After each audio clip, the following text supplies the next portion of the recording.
Нападите врз најголемите нафтени постројки на Саудиска Арабија ја ставија во центарот на вниманието реакцијата на администрацијата Трамп во услови на зголемени тензии со Иран. Сите очи се свртеа кон највисокиот американски дипломат Мајк Помпео, испратен од председателот во Саудиска Арабија, Обединетите арапски емирати, откако тој отиде најдалеку од кој било друг представник за да му ја закачи вината на Иран, нарекувајќи ги нападите ак на војна. Експертот за надворешна политика Карен Јанг вели дека американскиот кредибилитет во светот е во прашање. Secretary Pompeo is going to have to assure those partners that America is indeed supporting them.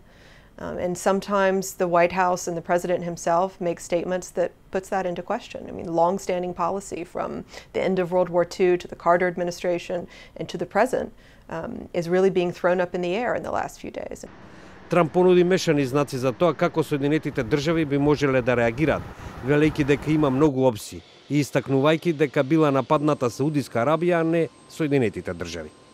Сепак, експертите се согласуваат дека Помпео бил доволно внимателен за да не се согласува со председателот во јавноста и додаваа дека тоа може да биде една од причините зошто тој е најдолгиот преживеан член на тимот за национална безбедност на Трамп, започнувајќи како негов директор на ЦИА.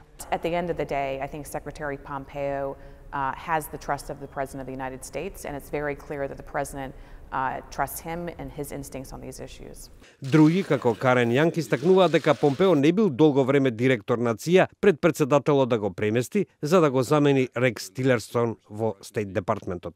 And he's not a man of international affairs in the way that we've had secretaries of state of the past. He's no James Baker. Некои наблюдувачи и внатре и надвор од администрацијата на Трамп велат дека Помпео се чини од и има повисоки политички амбиции. Most people in the administration, and I think certainly on the outside, see Mike Pompeo as very political, very opportunistic, and someone who's just going to, sort of watch after himself. I think he has, in his own mind, a political career potentially in the future.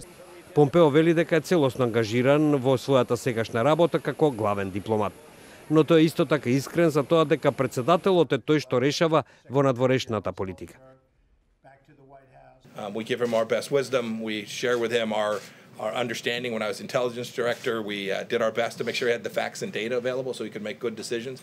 But I don't think any leader around the world should make any assumption that because some one of us departs, that President Trump's foreign policy will change in a material way. За сега Трамп и Помпео се чини дека се во синхронизација во справувањето со предизвиците на надворешната политика ширум светот.